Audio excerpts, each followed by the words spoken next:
Esto es Desde la Redacción, el podcast de Rosario 3. Mi nombre es Maricel Bargeri. Jenny Delgado es la directora de la Orquesta Sinfónica de Salta e integra el movimiento internacional Women Conductors, conformado por directoras corales, orquestales y compositoras del mundo. Nació en Matanzas, en Cuba, se formó en canto, violín y piano y recién se enteró de que la dirección de orquesta era un puesto esquivo para las mujeres cuando salió de la isla. Para ella, la orquesta es un instrumento muy complejo con varias familias de instrumentos y sostiene que una obra escrita en una partitura solo funciona como tal en un espacio de tiempo sonoro. Cómo se escucha y cómo llega a los públicos es el trabajo de quien dirige la orquesta.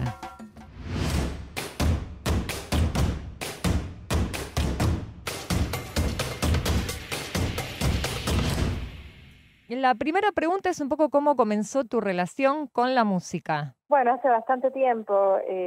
Como vos sabés, mi origen es cubano, entonces desde que era muy chica, las escuelas en Cuba tienen una asignatura, como acá también en la Argentina, que es educación musical, y también me favoreció que el hecho de estar la escuela que yo asistía quedaba muy cercana a un centro coral, a donde se hacían captaciones de niños para integrar el coro. Ese fue mi primer acercamiento, ahí tuve la oportunidad de trabajar con la maestra Zenaida Menéndez, también con el maestro José Antonio Méndez Valencia, que es el director de coro profesional de Cámara de Matanzas, y ahí fue a donde supe de este maravilloso mundo de la música, quienes quizás me incentivaron también para que me inclinara hacia la música, porque fueron estos dos maestros quienes vieron las vocaciones musicales y aptitudes en mí. La enseñanza de la música en Cuba es como una forma muy similar a lo que era el sistema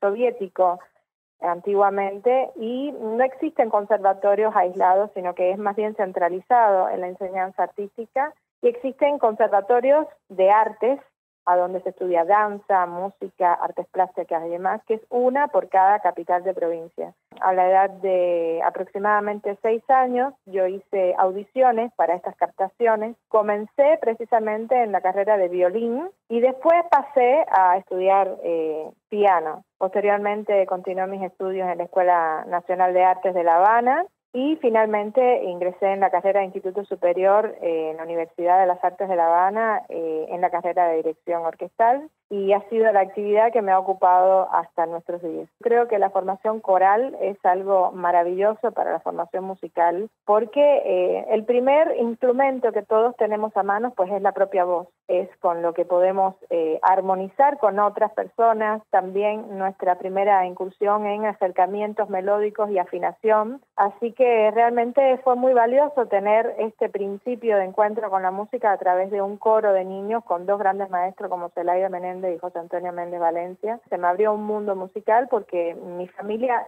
yo soy la primer músico y por el momento también la única, así que no tenían ellos como acompañarme y enseñarme y mostrarme ese camino, así que fue gracias a estos dos maestros mi primer acercamiento. Te lo preguntaba también porque de qué modo esa formación influye, ¿no? El hecho de haber aprendido, bueno, el violín, piano, distintos instrumentos, como lo es la voz, por supuesto, a la hora de dirigir una orquesta. Me refiero a si pasar por todos esos instrumentos influye de alguna manera particular o determinante, o lo hizo en tu carrera posterior como directora de la orquesta. Bueno, por supuesto que el hecho de haber tenido un encuentro con dos instrumentos tan importantes, o sea, de formación como el violín y el piano, el violín porque se busca la afinación, porque además al ser un instrumento de cuerdas, con una orquesta sinfónica, digamos que es la mayoría del porcentaje de integrantes de una orquesta son los instrumentistas de cuerdas. El piano por el tema de la parte más general, incluso cuando un director, un músico quiere tener un acercamiento a la partitura, pues un instrumento como el violín solamente tiene un rango, una altura, que es la parte de los agudos, falta la grave, y en ese sentido el piano viene a ser el instrumento de trabajo para un director, de poder buscar todas las sonoridades de la orquesta, transportar, llevar esa obra, esa partitura, darle un sonido antes de llegar al instrumento que es la orquesta. Pero yo creo que en mi vida agradezco mucho que se fueron dando circunstancias. No fue solamente los dos instrumentos con los cuales tuve un acercamiento que me llevaron a la elección de la carrera. También las personas que tuve la oportunidad de conocer en la ciudad de Matanzas, que es donde yo nací. Es una ciudad que queda a 100 kilómetros de La Habana. Es una ciudad que en el siglo XIX tuvo un esplendor cultural muy grande, y asimismo había una de las orquestas más importantes del país, que es la Orquesta Sinfónica de Matanzas. Cuando yo era niña, los maestros que tuve, tanto de violín como piano, el claustro que integraba la Escuela de Artes de Matanzas, eran en su mayoría todos integrantes de esta orquesta sinfónica. Entonces, muchas veces iba a los conciertos, vi muchos ensayos. Una figura primordial y esencial en mi interés y elección por la carrera fue la maestra Elena Herrera, quien fue su directora durante muchísimos años. Entonces, ver a una mujer como Elena, que era una persona muy apasionada, que era pura música, obteniendo esos colores y esos sonidos de ese instrumento que aprendí que era la orquesta, a mí me fascinó y realmente me acerqué a ella para consultarle si realmente había vocación o yo tendría posibilidades de hacerlo, y encontré en Elena no solamente el apoyo, sino también el impulso para realizarlo. A través de ella fue que conocí a mi maestro Jorge López Marín, que es uno de los grandes compositores y directores cubanos. Y bueno, así se fue dando. A la hora de elegir una partitura para trabajar, ¿preferís alguna época o compositor o compositora eventualmente en particular? Mira, sinceramente es bastante complejo decir, porque no es por compositor o compositora. Sí es cierto que hay algunos compositores que me llegan más. Por supuesto, el hecho de que en mi formación musical estuvo muy entrelazada maestros que se formaron en la antigua Unión Soviética y también en la Alemania comunista, pues fue un lenguaje muy cercano a mí, los compositores de la escuela rusa como Tchaikovsky, Rachmaninoff, Stravinsky, Prokofiev, también Mahler, Mozart, Beethoven. Yo creo que tiene que ver más bien con la sensibilidad humana. Me reflejo mucho quizás con los compositores del romanticismo. También aprendí mucho, sobre todo acá en la Argentina en mi carrera, a valorar y abordar el repertorio de la música del siglo XX, la música latinoamericana, que creo que es algo que todos los profesionales que tenemos este origen latinoamericano necesitamos impulsar mucho más el conocimiento de nuestro patrimonio cultural, porque hay muchísimas versiones ya de repertorios de los grandes compositores de la historia de origen europeo. Sin embargo, para el mundo entero, todavía nuestra música, nuestras raíces siguen siendo un descubrimiento que nosotros mismos muchas veces desconocemos. Y nosotros dedicamos demasiado tiempo a la música de otro entorno, de lo cual siempre vamos a ser aprendices entusiastas. Pero nuestra música es nuestra, es propia, y por lo tanto nosotros siempre vamos a ser los mejores intérpretes de nuestras versiones. Sobre este punto, puntualmente sobre la formación, ¿no? En diálogo con músicas y con músicos de Latinoamérica me han mencionado una formación de carácter europeo, ¿no? Occidental, pero que en realidad es solo un fragmento, esto que vos decías, ¿no? En realidad es mucho más amplio el campo musical, que muchas veces no está dentro de las formaciones iniciales y que, por cierto, es enormemente rico. Bueno, eso que dices es algo muy interesante, porque no se puede desconocer que realmente nuestra cultura se dio a conocer posterior a la cultura europea. Son países más antiguos, de conocimiento de tradiciones conocidas más antiguas, y por supuesto la técnica y evolución de los instrumentos que conocemos y que conforman una orquesta precisamente vienen de ahí. No se puede desconocer, por ejemplo, todo el repertorio violinístico que alcanzó el mayor esplendor del virtuosismo hasta Paganini con el violín, por ejemplo. Asimismo, la evolución de todos los instrumentos de viento, desde el barroco hasta los instrumentos actuales, que se fueron perfeccionando a través de la técnica y la música que proponía aquella. Pero ciertamente hay mucho desconocimiento y sí es necesario, pienso, un conocimiento, por supuesto, del repertorio que le llamamos académico en cuanto a la música europea, porque sin una buena interpretación, sin una buena técnica, es imposible llegar a una verdadera versión e interpretación real de la música, y es una formación obligatoria que hay que pasar, o sea, pasar por los contenidos académicos que conocemos, que llevaron a su máxima expresión y posibilidades técnicas de los instrumentos. Es realmente una obligación y un deber para un instrumentista que quiere llegar a un alto grado de excelencia. Pero ya con este conocimiento, hay que tratar también a quien le interesa un poco más el estudio y la interpretación de obras más incorporadas al repertorio latinoamericano, pues hay otros recursos también que hay que ir buscando. Por ejemplo, de mi experiencia de la Escuela de Música Cubana, Cuba es muy conocida en el mundo entero precisamente por el jazz, por la música popular, el son, la salsa, y tenemos excelentes músicos representantes de esa cultura que todos se formaron en escuelas de arte como las que yo me formé y con una enseñanza de la técnica, del conocimiento del instrumento del conservatorio como la enseñanza soviética. Entonces te encontrás a un Chucho Valdés, a un Gonzalo Rubalcaba o a un Arturo Sandoval que tuvieron a un Paquito Rivera, que tuvieron una formación puramente académica, pero fue una formación tan sólida que después cuando abordaron otro género les permitió dar lo mejor en su instrumento, porque tenían una solidez desde la formación del instrumento. Yo sé que es tu trabajo, ¿no? Pero bueno, ¿cuáles son los mayores desafíos o complejidades a la hora de transmitir esa construcción sonora que supone una partitura, una composición, digamos, que está en tu cabeza y que tenés que transmitir a la orquesta? Sí, mira, son varias etapas que hay que pasar, ¿no? Porque el principio, el director, antes que nada, es un comunicador, porque en realidad el instrumento del director es la orquesta, pero es un instrumento muy complejo, porque tiene varias familias que la integran, como los instrumentos de cuerda, los instrumentos de viento madera, viento metal, y finalmente los instrumentos de percusión. Entonces, de todos hay que tener un conocimiento general para saber cómo llegar a una óptima interpretación según las limitaciones o directamente las dificultades y desafíos que propone una obra para cada uno de los instrumentos. Conociendo esto también es muy importante tener la primera etapa de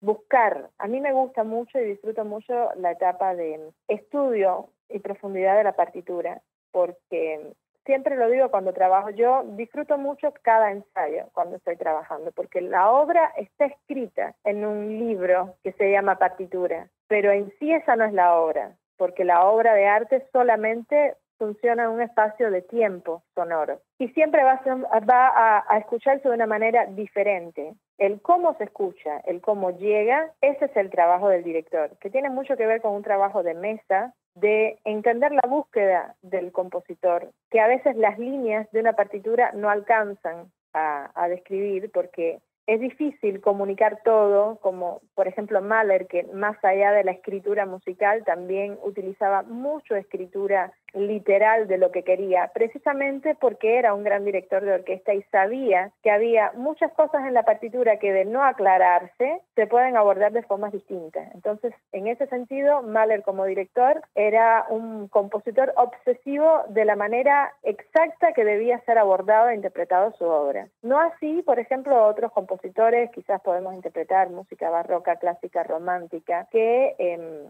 también conocemos hoy en día, que las editoriales se tomaron muchas libertades a la hora de hacerla y solamente un conocimiento profundo sobre la obra de los compositores y su estilo te permite entender e interpretar hasta qué punto el editor está respetando lo propuesto por el compositor o cuánto está interviniendo desde el punto de vista de articulaciones, fraseos y demás. Ese estudio de la partitura es muy importante para el director porque es el concepto musical que va a abordar y va a proponer a un instrumento que se llama orquesta integrado por grandes profesionales que a su vez todos tienen un concepto de cómo hacer esa obra. Y el director tiene que convencer con su propuesta para conseguir entonces esa interpretación. Si este vínculo no se da, es muy difícil que el director logre conseguir la verdadera propuesta o la versión interpretativa que se había propuesto. Y bueno, finalmente también hay algo que fluye o no durante los ensayos con la orquesta. Por supuesto que cada orquesta tiene sus particularidades, por eso podemos escuchar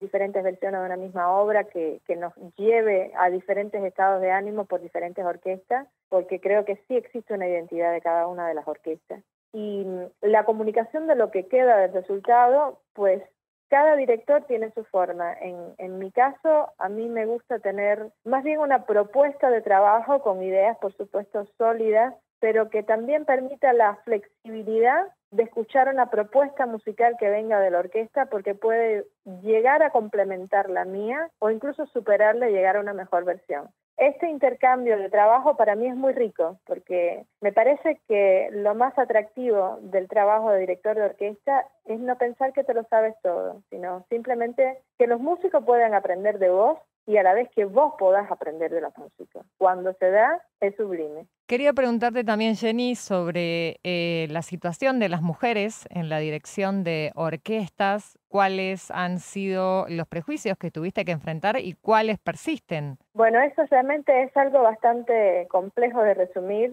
Cuando yo elegí estudiar la carrera, como te anticipé, para mí nunca me propuse, nunca pensé que fuera algo complicado ni paradójico, porque precisamente la persona por la cual me motivé a estudiar la carrera fue una directora mujer. Y desde mi experiencia de formación en Cuba, en la cátedra de dirección de orquesta, los que estudiábamos, éramos más integrantes mujeres que varones, así que no era una rareza. De hecho, creo que hoy también, hoy en día, capaz que en Cuba la mayoría de las orquestas estén más ocupadas por mujeres directoras que por hombres directores. Cuando tuve la oportunidad de viajar por primera vez fuera de Cuba en el 2005, que fui a Chile, que siempre lo comento, ahí empecé a percibir cómo el hecho de yo ser mujer y ser directora era algo llamativo para muchas personas, incluso para los periodistas, y a mí me causó el efecto contrario.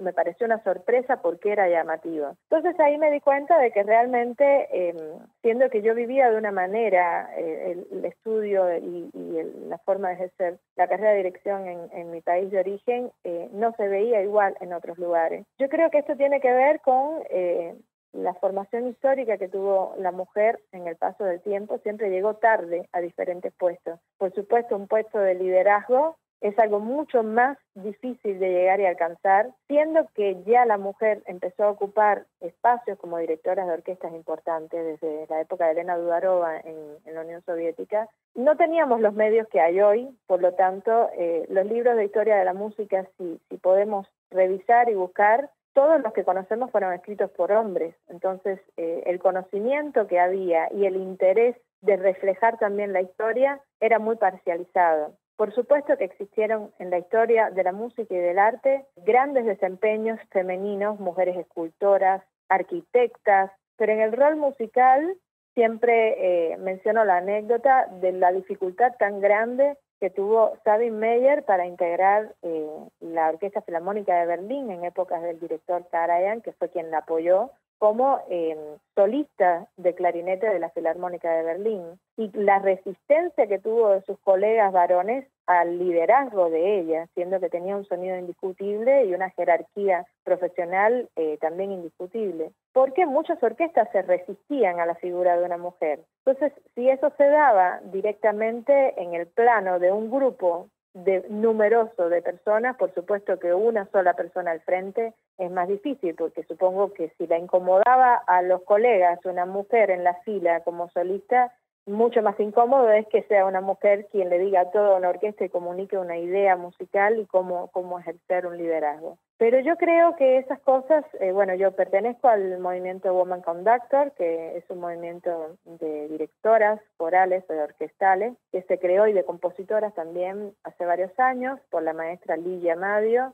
y el panorama va cambiando. Cada vez es felizmente más frecuente encontrar conocimiento de directoras al frente de orquesta o como invitadas. Por supuesto que falta muchísimo por hacer, pero creo que el día de hoy es mucho más flexible y es mucho más receptivo de ver y conocer quiénes son las directoras que empiezan a tener una carrera internacional, porque antes lo que había era un gran desconocimiento. Se decía que no había, y no era porque no existieran, era porque simplemente, quizás cuando uno hace una página de búsqueda en Google sobre directores de orquesta y pones la palabra directores, te ponen una lista de 10 directores a donde no figura jamás el nombre de una directora. Sin embargo, para encontrar a las directoras tienes que poner directamente directoras y ahí te aparece un ángulo distinto y podemos encontrar y mencionar a Joan Fayetta, a Marín Alsop, Ligia Madio, que es la fundadora también de este movimiento, pero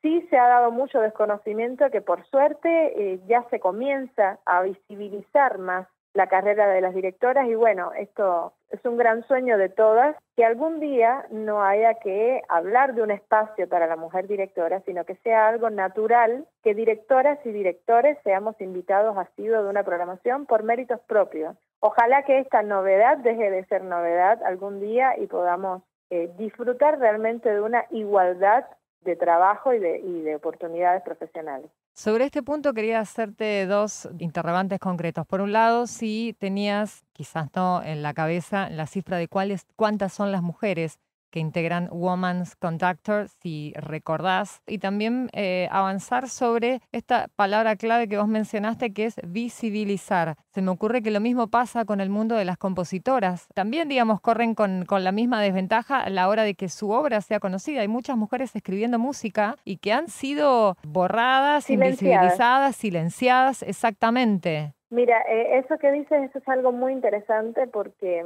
bueno, eso es parte también de la deuda que tenemos con la historia de la mujer en el arte. Si bien es cierto de que la inserción de la mujer en la carrera de la dirección de orquesta no es visibilizada, las de las compositoras muchísimo más. Yo, por ejemplo, recuerdo cuando comenzamos, la primera vez que se hizo el primer simposio en Sao Paulo, que Ligia nos convocó, habíamos muchísimas, nos conocimos, pero a modo internacional, por ejemplo, yo fui en representación de Argentina y Cuba, porque ya vivía y residía acá en Argentina, y después estaba Isabel Coste, que es una gran amiga también de España, Raquel Maldonado de Bolivia, y éramos nosotras nada más del ámbito internacional. En Brasil había una fuerte presencia de grandes directoras, Claudia Pérez, Lidia Madio, Erika Hendrickson, pero ese primer encuentro fue fundamental, porque ahí empezamos a hablar también qué pasa con las compositoras. Entonces, en el segundo simposio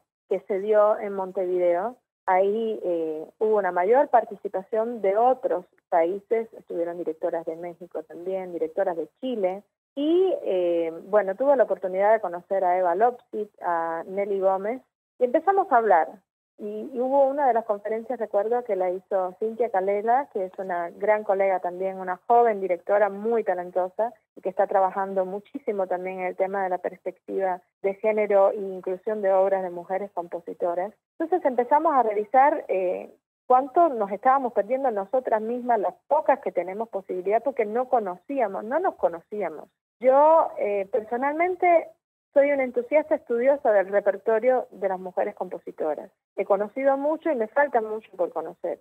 Pero cuando tuve la oportunidad, desde el 2021, que empecé a trabajar a cargo de la dirección de la Orquesta Sinfónica de Salta durante las 2 temporadas siguientes hasta el nuevo concurso de director, tengo que decir que realmente soy quizás de las pocas que ha tenido la oportunidad de trabajar y conocer varias orquestas de la Argentina, y muchas veces cuando fui también habrían pasado 1 o 2 directoras, a veces ninguna, y revisaba la ausencia acá en Salta, por ejemplo, de un repertorio de compositoras mujeres. Y muchas veces escuché comentarios incluso de colegas que decían, es que no hay, o es que hay poco, o se conoce poco, y en realidad me di cuenta de que realmente lo que no hay es un estudio, conocimiento e interés profundo en el tema, porque cuando empiezas a revisar la historia de la música desde el barroco hasta la actualidad del siglo XX, hay un diccionario bastante extenso de mujeres compositoras de una gran obra, e incluso orquestal.